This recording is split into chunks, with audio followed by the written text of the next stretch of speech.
I do feel like God's called me to the sport, and so I try to make it a point to share, how good He has been through my career and just my life. Literally, my husband sometimes would be like, you know what, it's enough about track. Like, let's talk about other things. And I mean, it's helpful. I need that person who's actually not in sports at all. I actually bring it up in interviews. I will say that I have had like interviewers take it out because it's a little taboo in sports.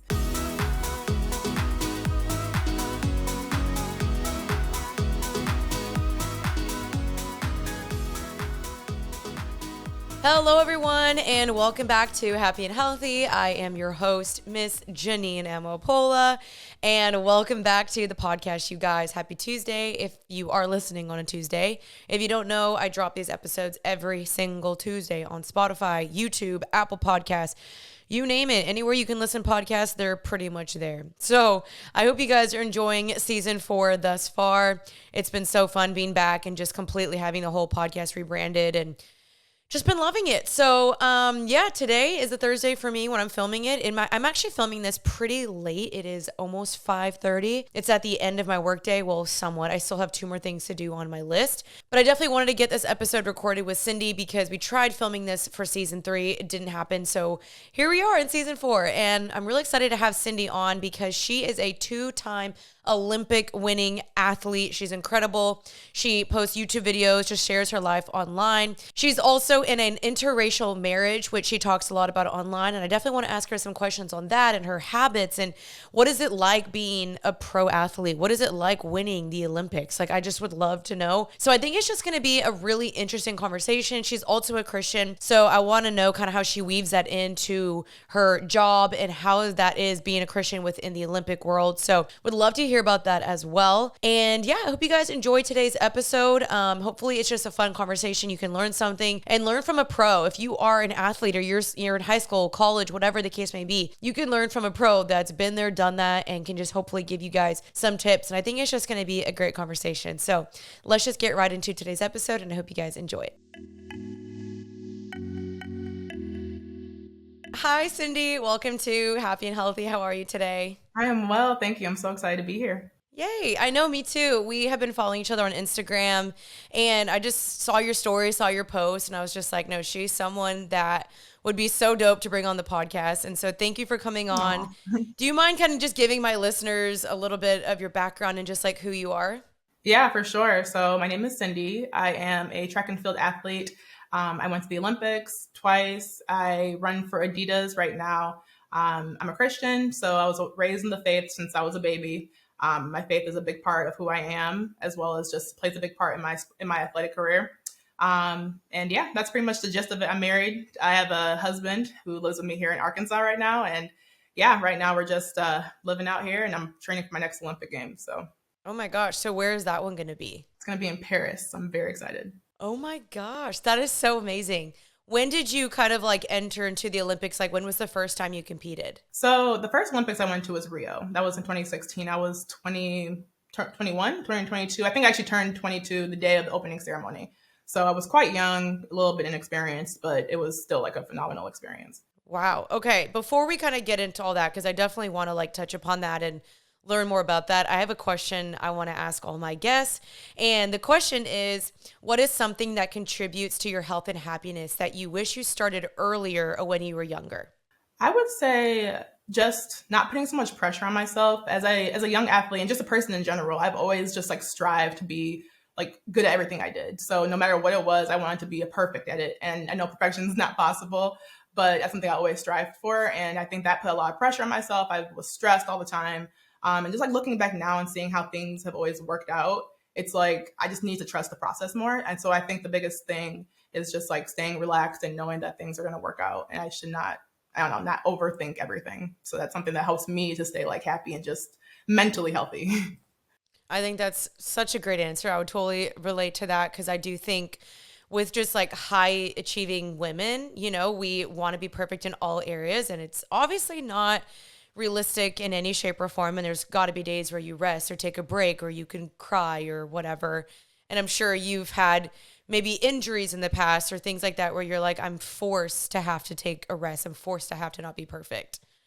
What is that like? It's very difficult. I actually had a huge injury that happened when I was just fresh out of college. So I just got a professional like contract, and I was just like ready to just like do, my new career. And then I got hurt, and it took me out for a year and a half. And it was like so devastating. I didn't know how I was going to get through it. But like that time was like a great time for me because my faith grew a lot more. Like God really spoke to me in so many ways.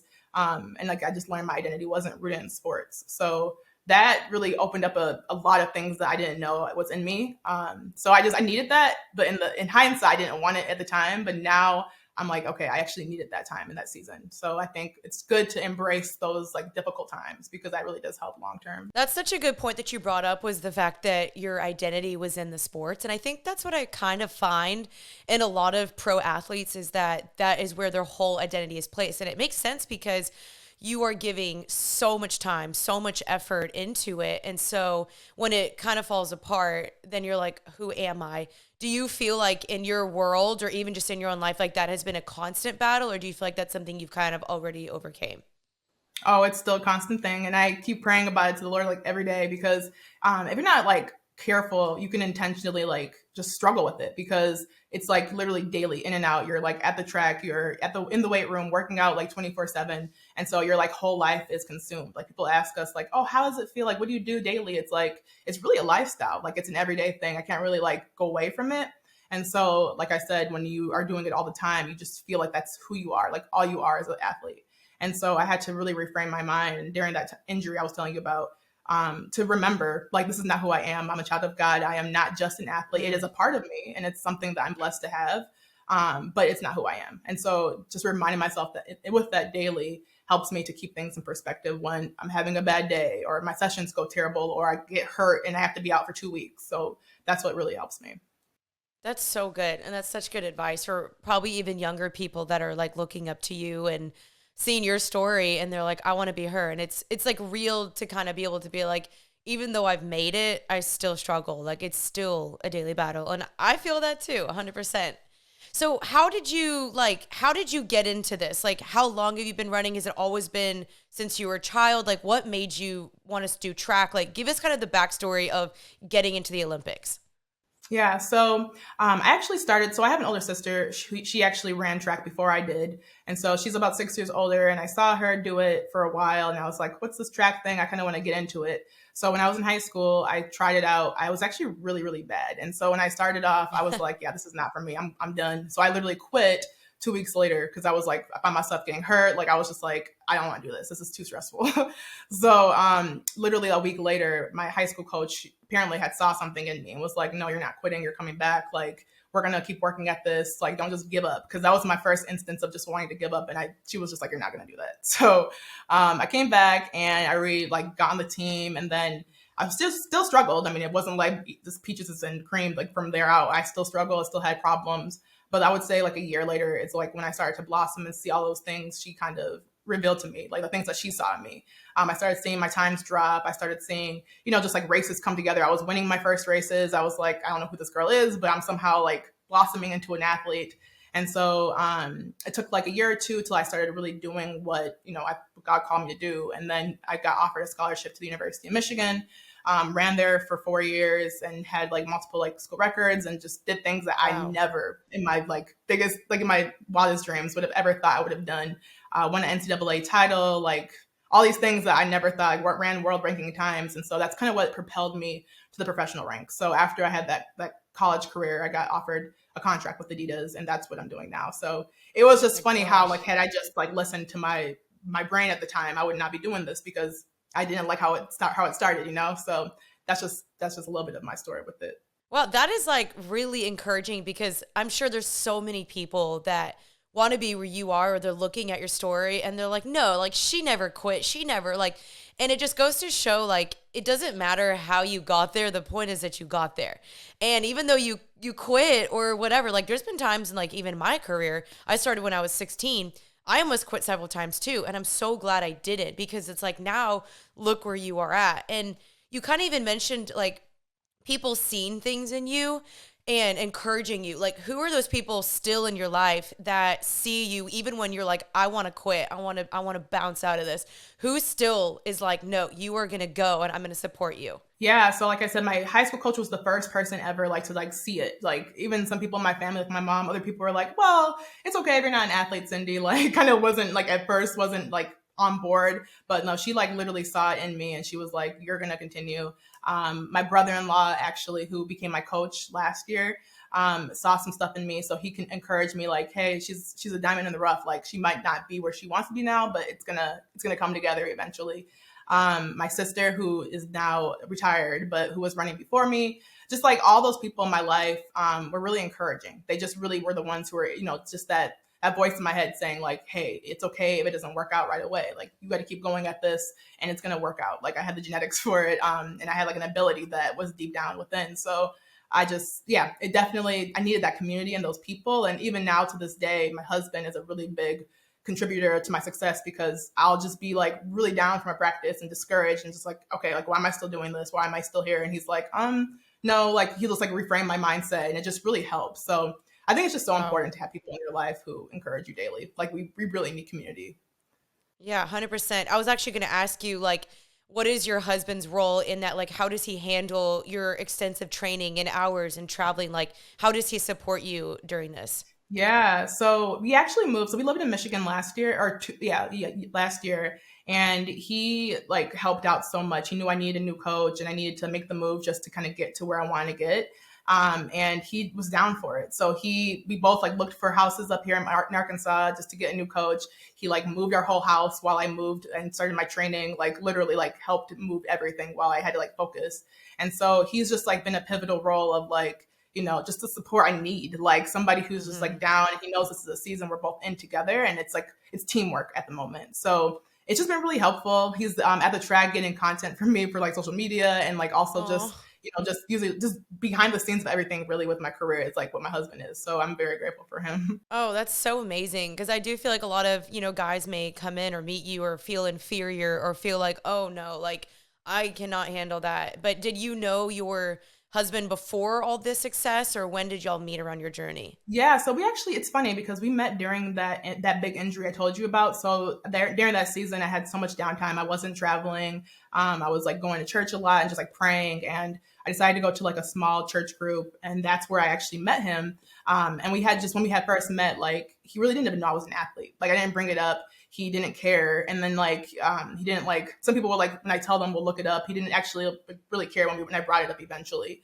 And so it was really cool to see a different perspective where he's like, oh, it's a nice thing that you do, but I really like you for you. Like, I don't really, Oh. like he was going to be supportive regardless. But if I never ran track, that was not something that made him like me, which really showed me that he was in it for just, for who I am. And I really appreciated that. So yeah, we met beforehand. And now that he knows it's a big part of my life, he's all in.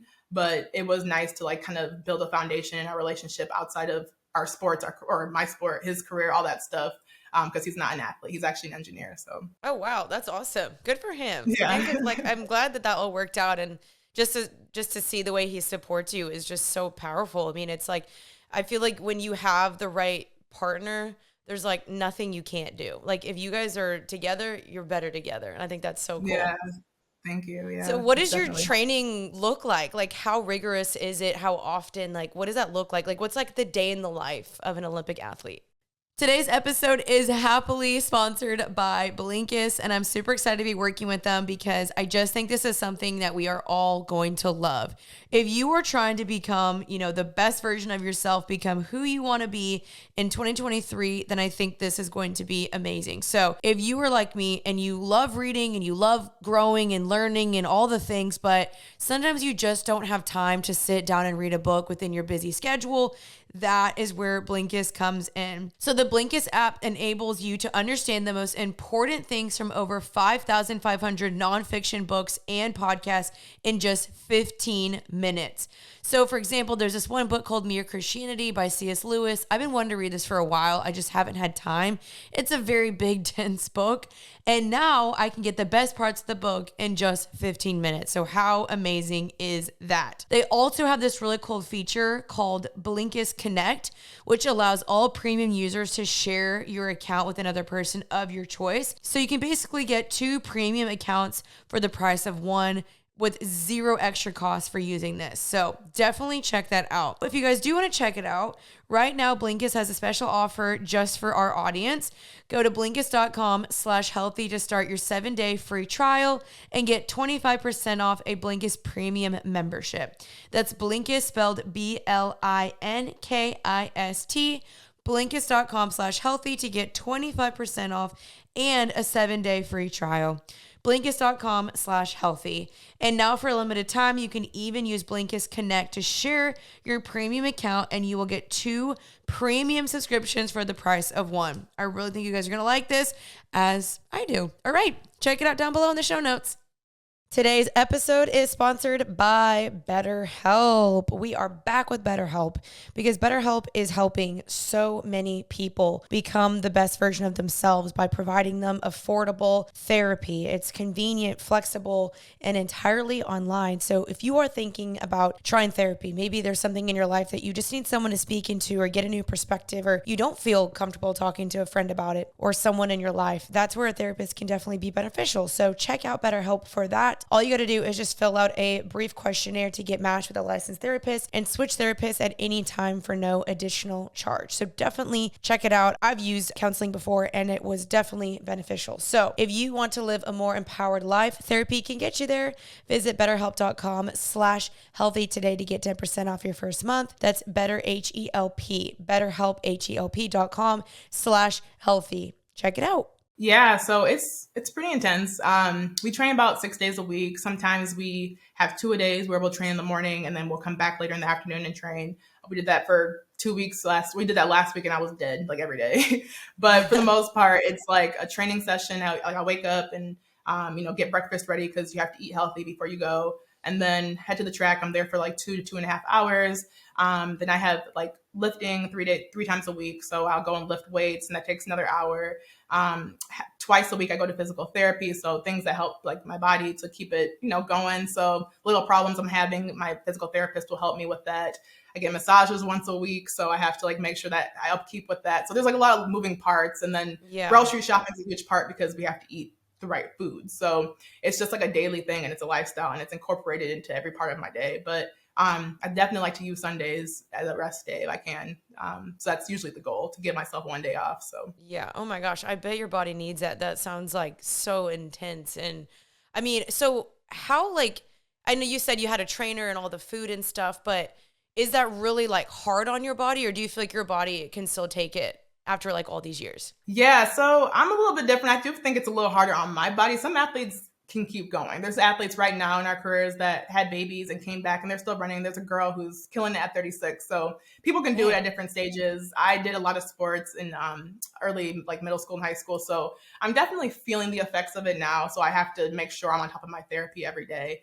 But I mean, you get through it. It's kind of like mind over matter. Like I've been training through a lot of little problems and you just got to keep pushing. I think we as athletes have to have like a strong mindset, but also a high pain tolerance, because if we don't, like, you don't make it through. Like you have to daily like push and it's going to hurt. But I have to acknowledge that and just accept it. So, okay, that's awesome. Cause you just used the word mindset. So what are some like things you have to daily think of or remind yourself, or just some like habits and mentalities that you have that really keep you going? Yeah. So, I really like to journal. So that's something I try to do every morning and night. Like I like to really affirm myself, especially with God's truth. Like I read the Bible every day. I try to, and I really try to keep my faith at the center of everything. But just really affirming myself of, the positive mindset I need to have, like not allowing negativity to get in, really being focused on my gratitude. So I really like journaling about all the good things that God is doing in my life. And it really does help, especially, when you feel like you're not seeing any progress, because we do a lot more training than we actually do competing. Like competing is just a short part of our actual job. And so the training is so rigorous and so draining that it feels very mundane. And so if I'm not like intentional about my gratitude and all the other things that I'm doing, I'll just feel like things are going or feeling a little bit like wasteful. Like, why am I doing all this training, in the moment? So that really helps me to keep positive. And then also just like reading books and just like kind of getting my mind off of track sometimes, because it's Yeah. really easy to just like allow that to be the only thing you think about. So I have to like, kind of relax when I'm not doing it. So reading or even just like watching a show that makes me laugh really does help, Mm-hmm. like kind of keep that mindset and that healthy balance of sport and also play. So That's so good because I feel like it probably would be a little bit difficult to separate the two sometimes when you're in that mindset of like, I need a win, win, win. It's like, how do you kind of go home and not take that with you and make you feel like overwhelmed or like you begin to hate it because it over consumes you? So that's really cool that you mentioned like the balance of that because I'm sure that's really difficult to do. it is, yeah. You have to be very intentional, or else, like, literally, my husband sometimes would be like, you know what, it's enough about track. Like, let's talk about other things. And I mean, it's helpful. I need that person who's actually not in sports at all, so he can kind of Yeah. keep me in check about like, let's talk about other things, or do other stuff. So Yeah. it's helpful. No, that's awesome. How does kind of just your faith in general play into it? Like, have you been able to be bold about your faith on TV, or like how has your faith just played into it in general? Yeah, so that's something that's really important to me. Like, I do feel like God's called me to the sport, and so I try to make it a point to share, how good He has been through my career and just my life. And so I intentionally like will bring it up in interviews because it's the truth. I don't like to, Yeah. when people ask me like, how did you get here? It really is by the grace of God. And so I actually bring it up in interviews. I will say that I have had like interviewers take it out because it's a little taboo in sports. Oh And wow. I didn't, I mean, I understand that people, have different faiths and backgrounds, but it's still important to me. So I will continuously be bold in my faith and share that. And I also share it on my social media. Like, I want people to know, like, it's not like me. Like, I really am doing this for Him. And so it's just, I continue to be intentional about it, regardless if it's taken out of an article or somebody tries to like not actually show my interview because of that. So Wow, that's powerful. Yeah, you're basically just saying like even if they put it in or don't, like it's just on you to be obedient and just say it and do it and be bold and let God basically do the rest, which I think is such a great way to go about it, honestly. I love that. And I think it's really cool to see you being a bold example of that in that world because I mean, I'm definitely no expert on the Olympics or anything, but I feel like I don't see that very often of very many Christian Olympic athletes, and maybe I'm wrong. I can think of like two or three that come to my mind, but I'm like, that's awesome. Like, let's keep, encouraging people in that world. And I think you're doing a great job with that. thank you. Yeah, I do think it's important because like some athletes will have a Christian faith, but they'll be a little scared to talk about it because they're like, well, it's not popular. So, but it's not about Yeah. popularity here. It's really about the truth, and that's something I'm always going to stick by. So Dang. I love that. That's a good hot take. Okay. So once you won, because you won twice, I'm sure there was just like this rush feeling and you felt really excited and like congrats to you because that's so, so amazing. But how long did that feeling last? Because again, I'm sure people can look at you and they see this as like the pinnacle of their career, but then that too, just like everything else, like fades away. So like what was that feeling like of like when you won? How long did it last? What were the feelings afterwards when you're like, oh, I have to do this again next year? yeah, so I actually didn't win the Olympics. That's my goal for the next one, but I won like my British championships and everything. 'Cause I actually represent England. But when I went for my first time, I definitely like the rush was there. Everybody was like talking about it. People were always hitting me up, asking me about it, and it was just like, wow, like this is great, this is nice. And then as soon as it's done, it's literally like a like 180. Like it completely changes. Everything is back to normal. And even if you do like win a medal or everything, I've heard other athletes talk about like what was this for? Not like in a way where it's like you do all this work and you got what you wanted, but it's also like you can't put all your efforts in or everything about who you are in that medal or that goal because it fades away like everything else in life. So it's just a good reminder to like obviously this is something we do and we all want those medals and those wins, and setting national records or whatever that may be. But at the end of the day, like it's gonna be done. People are gonna forget about it. They're gonna move on to the next event. And that's just how life is, especially in sports. It's about like, what have you done for me lately? So that's something that I keep in perspective. And going into my next Olympics, like the 4 years later or 5 years because of the pandemic, going to the next one, it definitely helped me keep it into perspective. Like, this is just, my sport. Like I love it. It's great, but let me not put so much, mental like drainage in it because it will fade Yeah. away at some point. So I think that's awesome. I think that's a super healthy mindset.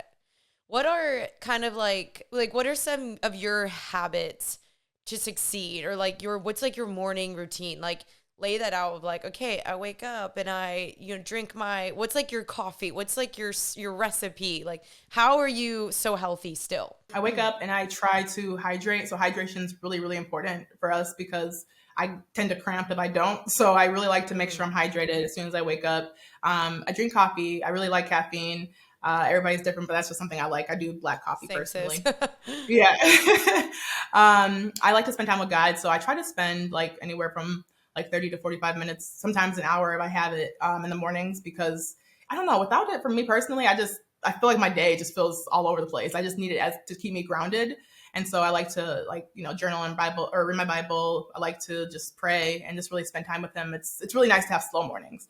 And then I try to get like a protein heavy diet. So I try to like make something with, either eggs or protein granola or whatever that is. Like I really like to fuel on protein the first thing because going into my workouts, I'm going to need it.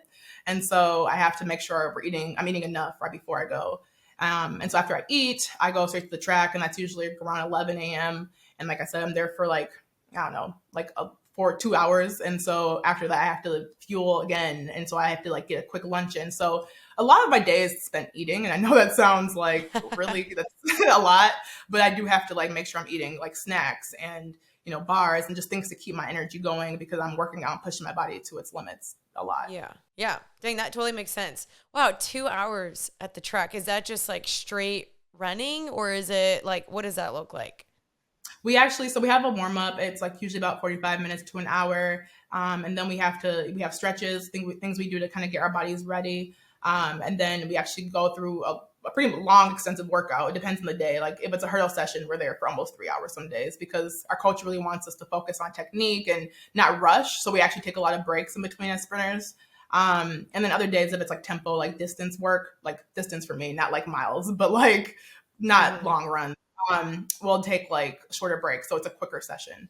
So it just depends on the day, but it's quite a bit of time. And so I just get adjusted to it and keep my mind on, I'm going to be here for the certain amount of time throughout the day and not get distracted. I'm just because I just don't understand the like how it all works. So when you go to the Olympics, like do they pay you at all? What's like included or what's covered? Like how does that work? Because how do people make money?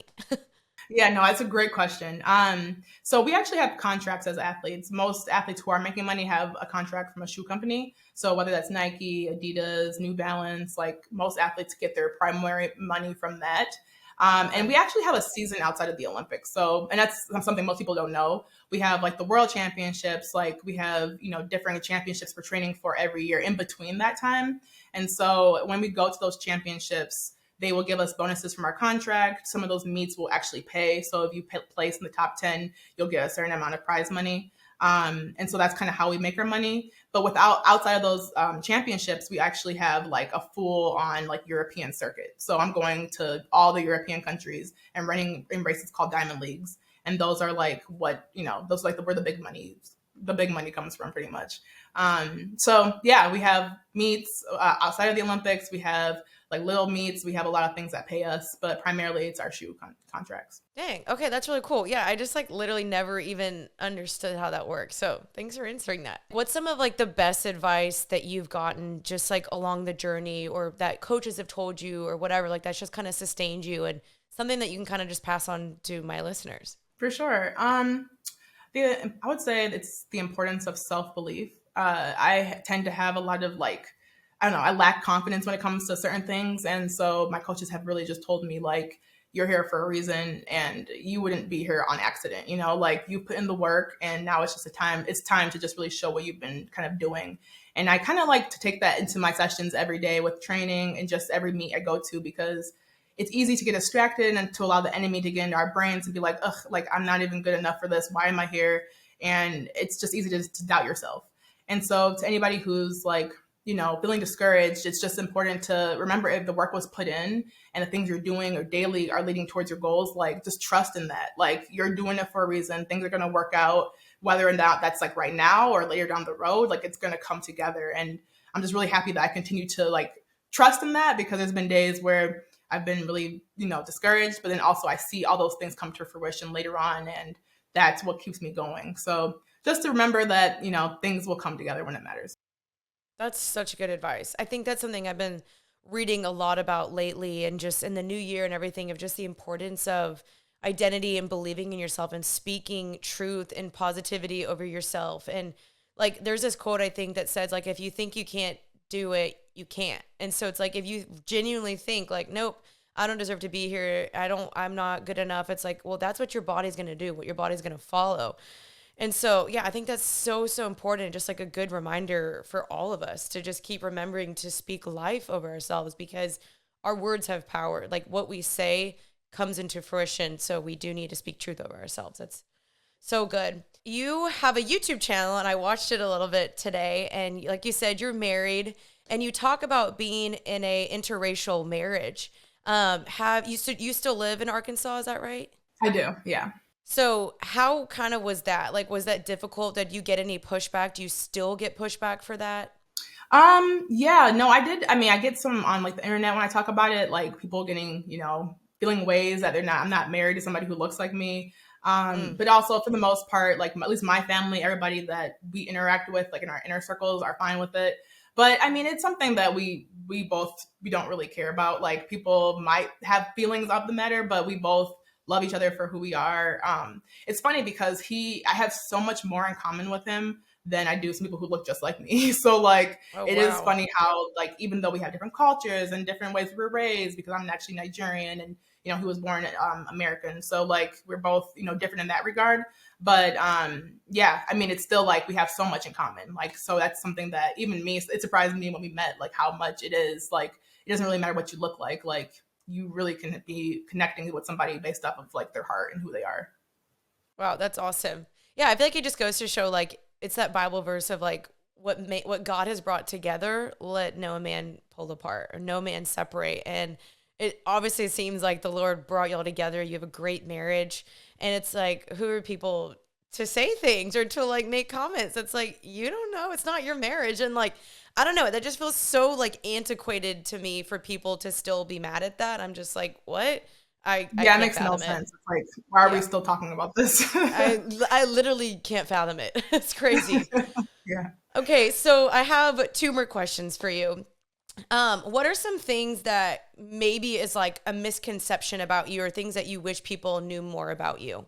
I guess I would say just people assuming that me being, I'm not the most like I'm extroverted, but I'm more reserved. And sometimes that's just me, like not wanting to say the wrong thing or like, I don't know, just like not wanting to come off in a certain way. I know I need to work on that. But sometimes people don't really see the true side of me. And I am very like, I'm not as serious and so maybe I come off on like on TV or on social media. I have a very bubbly side and I'm very like easygoing.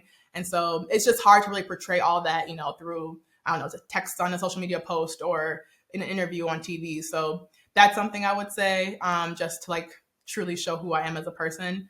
And that, I mean, some people know that I am a Christian, but like, I don't really know like, the extent to how much they know about it. So something that's why I like to make it a point to make it something that everybody knows about me. So yeah, those are two things I would say.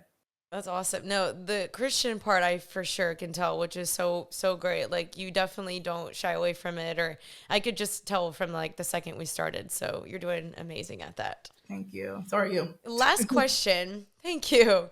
Last question is, what is something you would tell your younger self? Because I'm sure your younger self would have never dreamt, like, oh my gosh, I'm in the Olympics. What would you tell your younger self now? That God's plan is always the best plan. I try to like do my own thing growing up in so many ways, just like not even just with track, but like in my whole life. And every time I find myself like coming back to him, asking him to like direct me. And like when I actually surrender it to him, he just truly gets me to where I want to go. And so trying not to like control your life and being so like, this is my plan, this is how it has to go. Like, this is, like that's something I wish I Yeah. told my younger self, because when I tried to control it, everything would crumble. And I would find myself just in a rut, really discouraged, like not understanding why things weren't working out. But it was because I wasn't on the same page with him. And so when I actually decided, like, okay, let me not try it my way, let me try it his, that is something like that just transformed my life. Like literally everything changes when you actually allow God to work in you. So that would be something, is just like let him direct your paths. If I had just like decided to do my own thing, I would not be Olympian today because wasn't thinking big enough, and I wasn't thinking that track was for me. And even if, like, for instance, if I had never gotten hurt, like during that season where I was stressed out and sad, I wouldn't have met my husband because that's when God introduced us. And so truly just like being okay with like, you know what, I don't understand it right now, but I'm trusting God for it and knowing that he'll come through with something that I now understand but didn't in the past. And I would tell my younger self for sure. Oh my gosh, that is like the best advice. And I would completely agree with that. It's just like, even though, like, I love that you mentioned like the low points, it's like you can't see what he's doing in the moment. You're like, why God, why me? And it's like the classic Bible verse, like, you may not know what I'm doing now, but one day you will. And it's so cool to like look back at journeys, or your journey, my journey, and be like, oh, like the Lord was directing me every single step of the way. And that's like, it's biblical. And so I think that's such a good lesson, is like, hey, don't freak out. Don't panic. Like, it's not over. Not everything is ruined. There's still a chance for it to be redeemed or restored. Like, don't worry. And I think your story is such a great example of that. I absolutely love that advice. Thanks, Jane. Well, that is those are all my questions for you. Thank you for sharing your story. You're awesome. You're inspiring. You're motivating.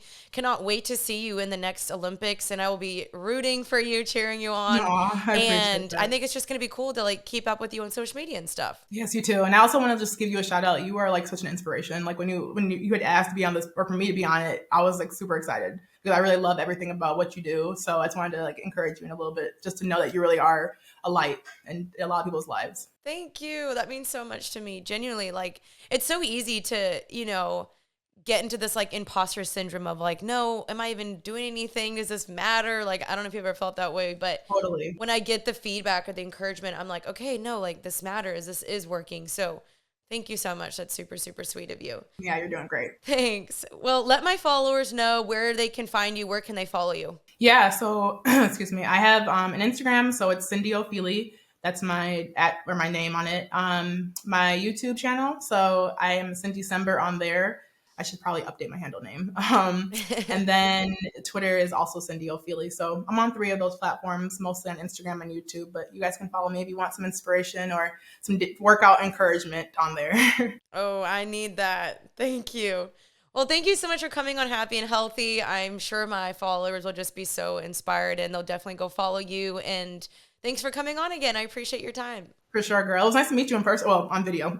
Yeah, virtual. It still works, though. Yeah. All right. Awesome. Have a great day, Cindy. All right. You too. Bye.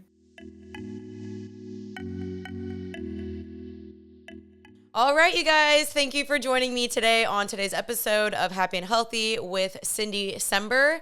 Love the conversation. She is genuinely so just like authentic and real, and loved hearing her story. Very, very inspiring. And make sure you guys go follow her and check her out on her Instagram. And whenever she competes again, we can all be cheering her on from the Happy and Healthy family. So hopefully she feels our love and support whenever that next competition comes around. But yeah, if you guys wanted to check out this episode, it is also posted on YouTube. So make sure you guys go subscribe there. Next week will be a solo episode because we alternate between guests and solo episodes every single month. So make sure you guys stay tuned for another juicy topic from me on Happy and Healthy. And thank you guys for hanging out with me. I hope you guys enjoyed today's episode. You can hang out with me also on the Happy and Healthy Instagram and my personal Instagram, Janine Amapola, as well as my YouTube channel. I post every Monday on there, and my TikTok.